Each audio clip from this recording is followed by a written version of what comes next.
Hi, Miss. I'm Zika. We are from Group 3, and my group members is Wang Lijin, Yong Xiaoqi, Ng Qianyi, and Lim Yunfei.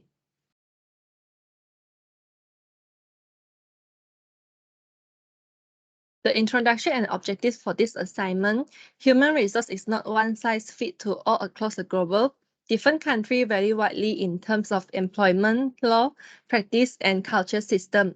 The objective of this assignment is to assist HQ in the UK in understanding the three countries, which is France, China, and Russia, in terms of local recruitment practice that differ from the UK and the approach the UK HQ should implement.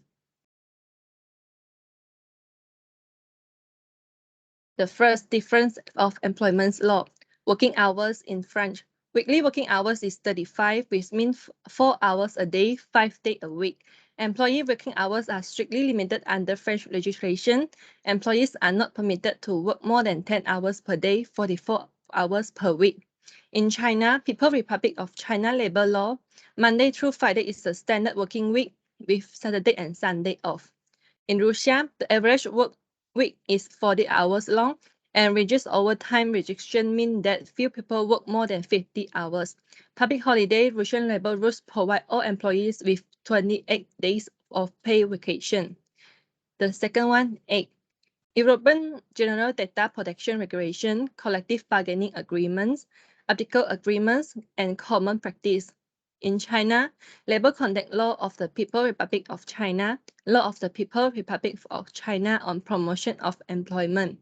The last one for 8 in Russia, Labor Code of the Russian Federation, Local Normative Act containing labor law norms. The last one is minimum wage and overtime pay. On the 1st of August 2022, the French minimum wages have increased by 2.01%. Money wages of 1,678 on a weekly basis of 35 hours. Overtime beyond 8 hours receive an additional 50% premium. In China, monthly minimum wages in China is range from renminbi 1,120. For overtime pay, employee who work beyond 8 hours a day, the employee should pay a minimum 150% of the employer basic salary for overtime work. The last one is Russia. Monthly minimum wages in Russia increased to 15279 ruble in 2022. For overtime pay, Russians are usually paid at 150% for the regular hour salary rate for the first 2 hours of overtime, increasing to 200% of the regular hour rate after that. Thank you, Zika and Yunfei. Now I will continue with differences of employment practices. The first one is greeting. French are using handshake for proper greeting and using kissing cheeks for a welcoming greeting. And China are a high level of respect, so they will always greeting the older first and stand up if they are sitting. And Russia are using handshaking and eye contact for proper greeting. The second one is verbal and non-verbal communications. French verbal communications are communication style and direct communications, and for the non-verbal are direct contact and personal space. For China, verbal communication is face-to-face communication, and the non-verbal are physical content. And Russia verbal communications are direct communications, and non-verbal are physical contact and expressions. For the third one is break time. French employees are entitled to at least 20 minutes for a break. And for China, this is a 2-hour break. And for Russia, employees are break of not less than 30 minutes and not more than 2 hours. For the next one is differences of cultural system. For the first one is uncertainty avoidance. French and Russia are highly uncertainty avoidance. They does not like unknown things and challenges. They are more likely planning and rules. For China has a low uncertainty avoidance. They will more likely to take risks and challenges. For the second one is masculinity. French and Russia are femininity society. Their private life is important than work, and good atmosphere at work is important. For China is a masculinity society. The work are important than private life, and success and money are important. And the third one is individualism. French is an individual society. They are independent, and they feel that individual decision making is best. for China and Russia are the collective society. They are interdependent. They feel that group decision making is the best.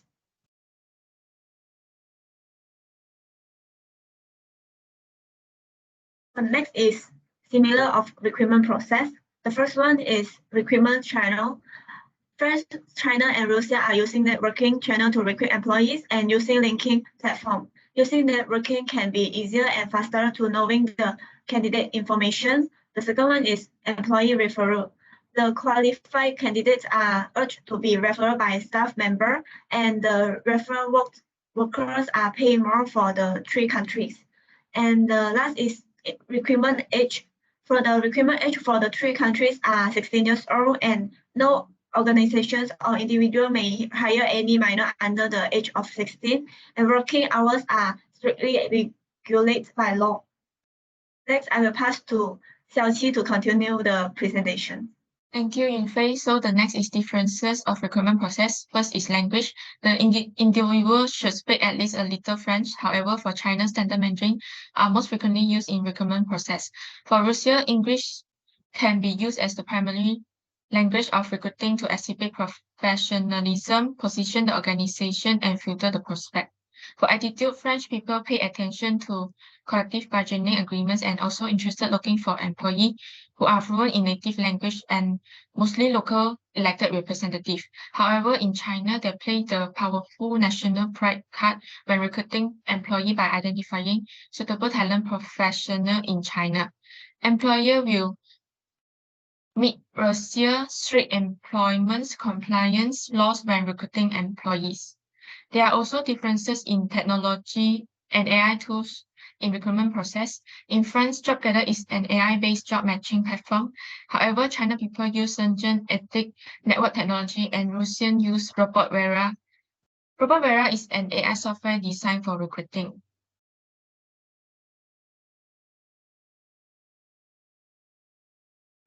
Next, I will continue with the similar of selection process in France, China, and Russia. The first similarity of selection process is their employee background check.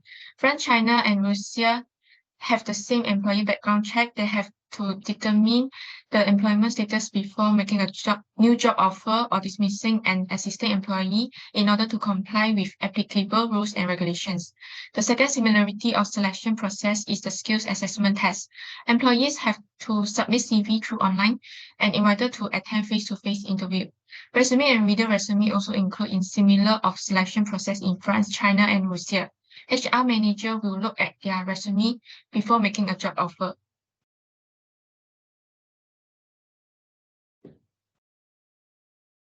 There is also a difference in educational background, employees' references, and pre-employment requirement of selection process. A degree is necessary for employment in France, China, and Russia. However, there is an extra professional certification training program and in recognition of past experiential learning in France. In China, without a degree, if the employee have a high school or junior high school diploma. And lastly, for Russia, the language should be related to the degree files. For the employees' references, candidates' qualifications, experience, and references are conducted in France. For China, businesses frequently run background checks on potential recruits before making a job offer. And however, for Russia, it conducted in accordance with relevant law with the candidate's prior agreement. In terms of pre-employment requirements, employer require that the employee has a valid residence permit allowing to work in France. In China, it is required information include criminal records, educational backgrounds, qualifications, and references from previous employers. A pre-employment medical exam is one of the pre-employment requirement for Russia. So next, I will pass to Li Jing to continue the presentation.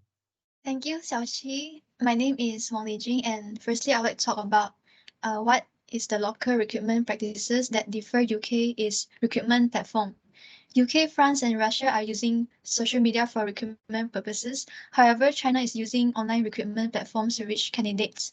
In the recent years, many online recruitment platforms have emerged as the market leaders by offering not only online recruitment, but also other human resource related services.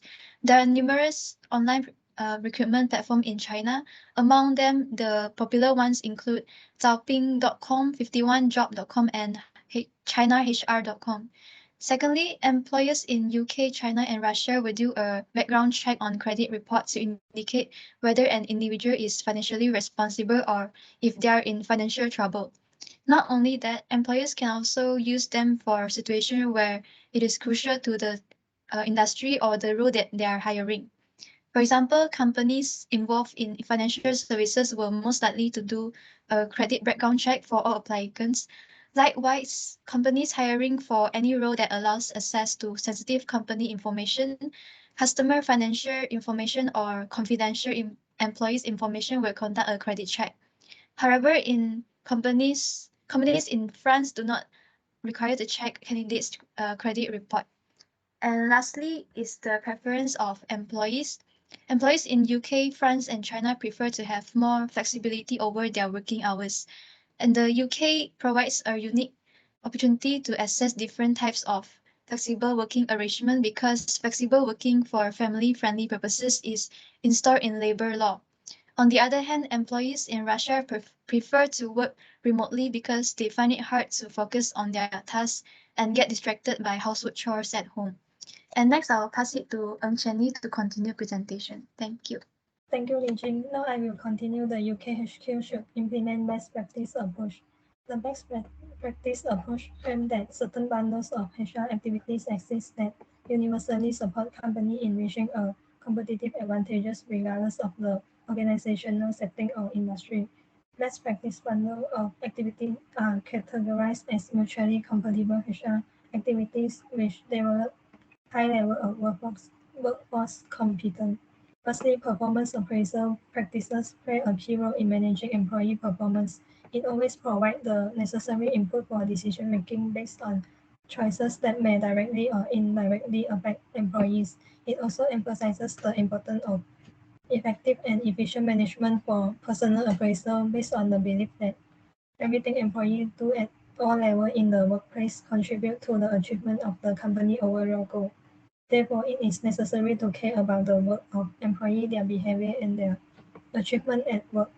Performance appraisal has an impact on improving employee output, while the overall effect is to enhance and improve company performance. Secondly, training and development. Expose employees to outside thinkers, bring industry leaders to the company for motivational talks or setting aside a budget for employees to attend industry conference can be of great influence. Employees can gain fresh perspective and innovative ideas from exposure to outsiders. Moreover, employee benefit and incentive. Choose benefit that demonstrate concern. Professional advancement is at the forefront of every employee thinking. The best candidates are constantly looking to learn, improve, and refine their craft. Offering them the opportunity of enrolling in professional development classes is a great option. Lastly will be the transparency. Establish various communication channels using technology such as team working app can help keep employees involved and up to date on important information. It also allows employees the chance to talk freely among themselves and with senior leadership. Holding department-wide meeting on a weekly or monthly basis can also be helpful. Moving on is the conclusion and recommendation. Recruiting is crucial for any organization. Employees add tremendous value to the company. For the recommendation, managers should be involved in the recruitment, training, and support process to prevent future conflict. People drive the organization, and teams help the organization achieve its goal and work effectively, just as a manager is a conductor who helps run a company. Employee performing their duty and carrying out various activities and building a good relationship with everyone are the right skill for motivation. Goals are easier to achieve when everyone is motivated. Interview helps organization confirm the qualification of the desired candidate. That's all for our presentation. Thank you.